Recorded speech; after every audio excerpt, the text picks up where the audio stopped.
Good morning, welcome to Planet Mojo. Today we're going to get the soffit and fascias installed.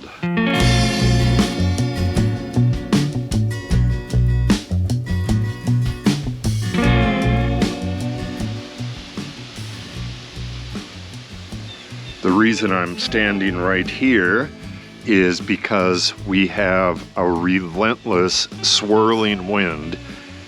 I don't know if you could hear that or not, but it's not going in any specific direction. It's kind of going that way, but it swirls around in here every couple minutes. Hopefully we'll be okay.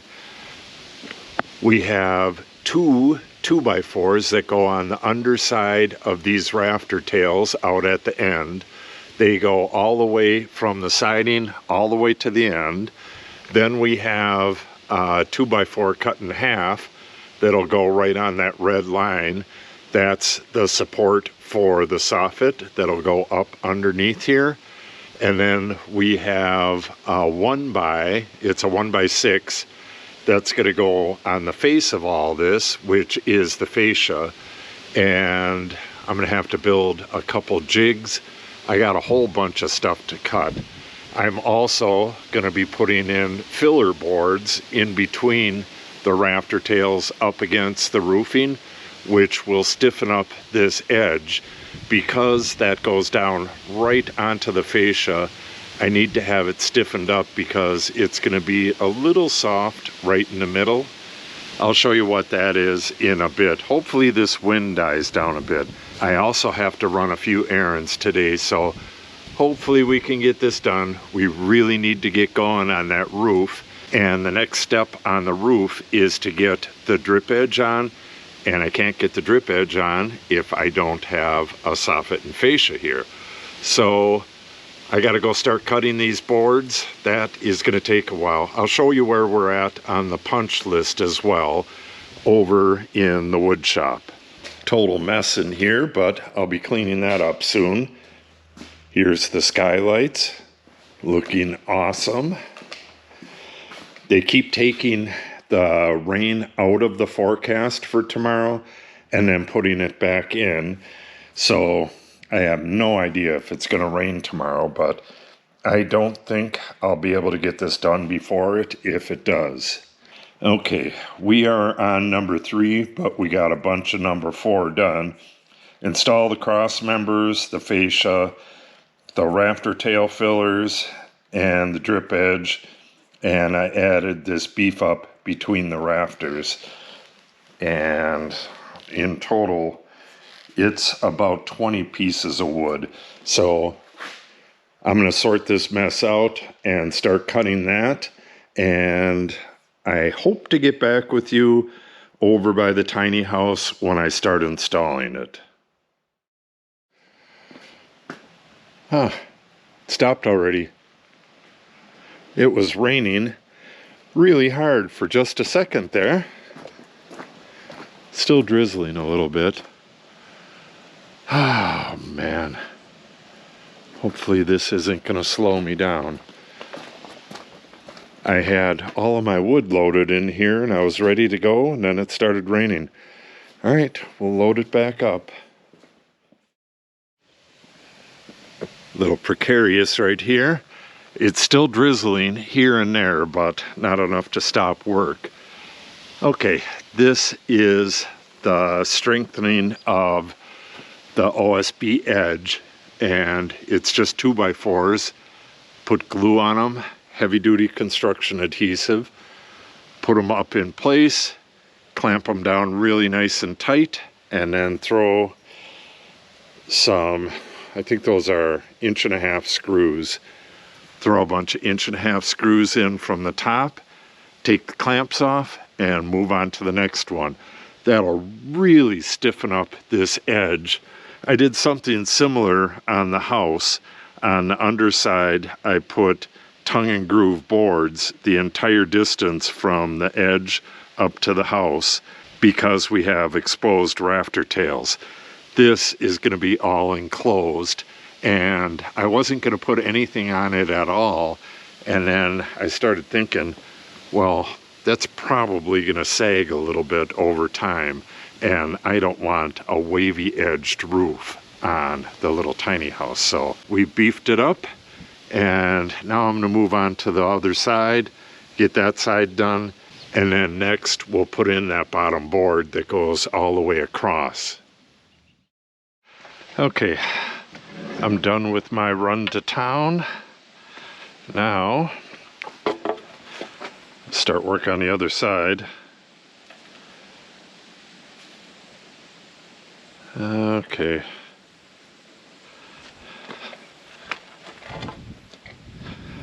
I have my cleats in place already, and hopefully 2 is enough. I had 3 on the other side, but I only needed 2. All right. And this is what I did on the other side too. Just the cleats are just there to hold it. And we need to make sure that, nope.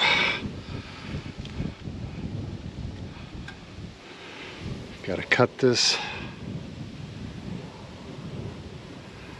right here. Need to run all the way to the shop for that. I'll have to do that on the next board as well, the next 2 boards. Okay, I have that trimmed and sitting up there.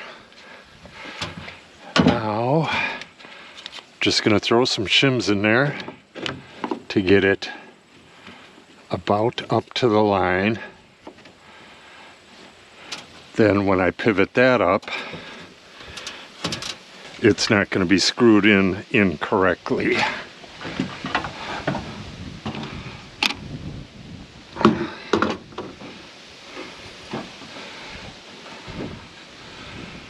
All right, about to there.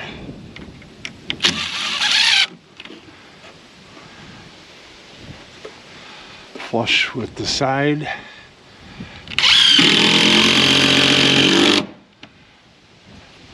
Bada bing, bada boom. Now, I just need to go along it and screw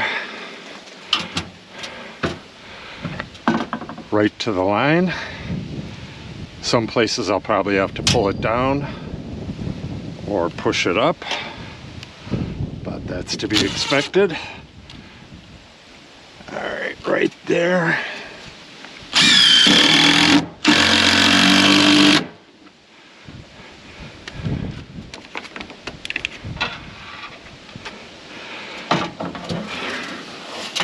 What takes so long with this stuff a lot of the times is moving the ladder around. I could get this without moving the ladder.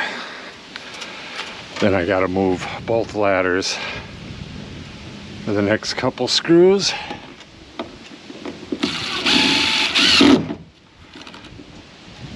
Alright, up.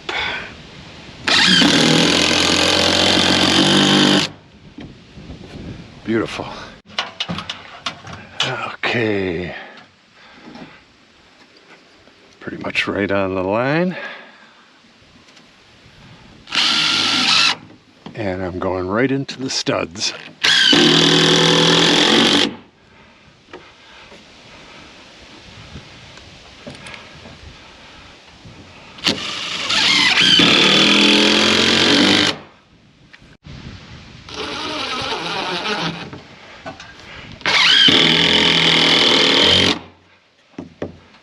Beautiful.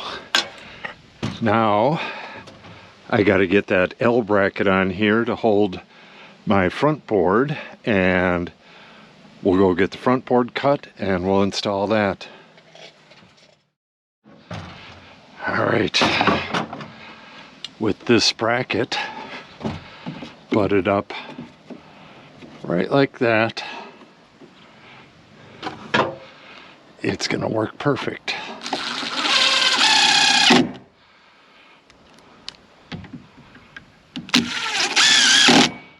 Now there's plenty of room for the board to sit on this, and once I slide it in there, it'll just tip up and rest on that end.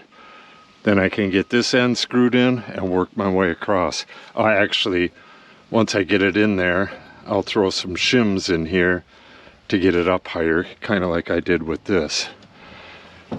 Okay, let's go get that cut.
Okay, and as I mentioned before, we're reusing these cleats, and that gives us the 3/4 inch spacing.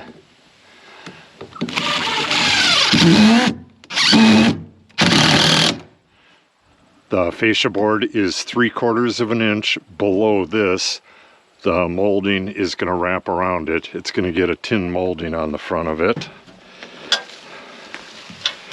And we'll put the other one right here somewhere.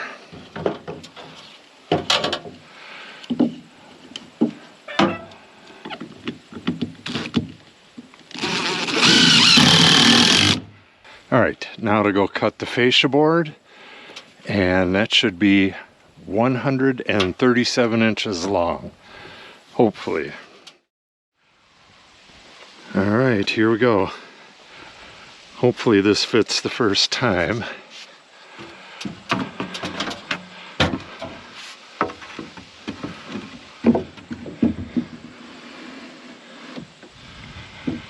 All right, stay.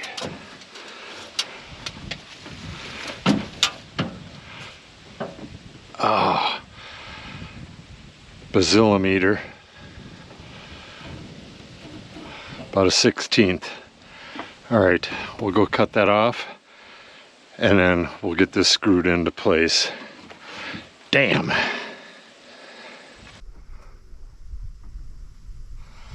All right, that's it right there.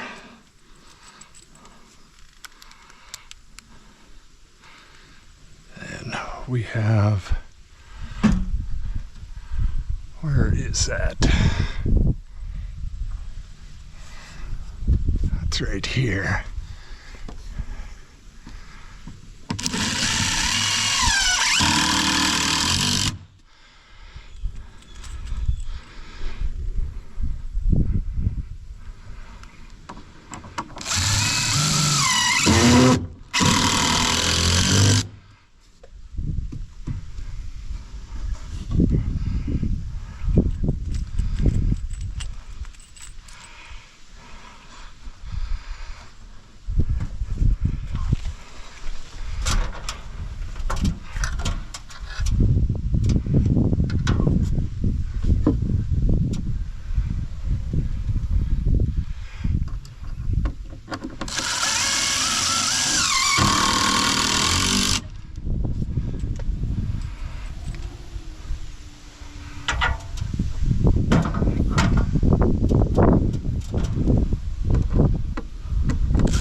Okay, now I could take these. I can either leave them out and just use them as a gauge, go like this, or I can screw it in again. Looks like I can just use it as a gauge. Yeah, it looks really good. Okay, we'll get the rest of this screwed in, and then we'll see if we have the OSB for those end caps. I know there's enough for one, but I don't know if it'll stretch for two. Okay, that is going to be it for today. I wanted to cover these corners, show you how that works. This right here would go up there and then get trimmed to size. And what that'll do is make sure we have equal spacing when we build the next edition, and it'll keep the weather out of the soffit area until then. But this is the only piece I have. I used the other one up on the peak right there, and I was kind of panicking, thinking maybe I needed to have Natalie picked me up a small sheet of this stuff on the way home, which isn't that big of a deal. It's probably $4 or something, maybe $5 for a small sheet. But then I remembered I have to cut out the window tomorrow, so I'll have plenty of material for that. So tomorrow I'll have to cut out the window first thing and then get both of those caps on, and then I'm not exactly sure what I'm going to do after that. I'm going to do a review of some staging brackets. I'll probably get those set up, but I got to get house wrap on this first. So I'm not exactly sure what the sequence is going to be, but we are getting really close to having a roof on this. I just hope that we don't get any rain, or if we do, that it's like it was today. That's what it sounded like. They keep putting the rain in and then taking it out, putting it in, taking it out, and the amount is 0.01 inches. So with any luck, it's not going to rain at all, and we'll be able to blast right through this. After tomorrow morning, there's no rain in the forecast for, I think it's 5 days, and I will definitely have this completely dried in 5 days. Okay, so tomorrow we'll be capping the ends on there, cutting out the window, and putting on the house wrap, and I'm not sure what else. So if you want to see that, make sure you subscribe and click on the update icon. If you have any questions or comments, make sure you put them in the comment section below. And if you share the video and or give it a like, it helps the channel out greatly. Thanks for watching, and have a great day.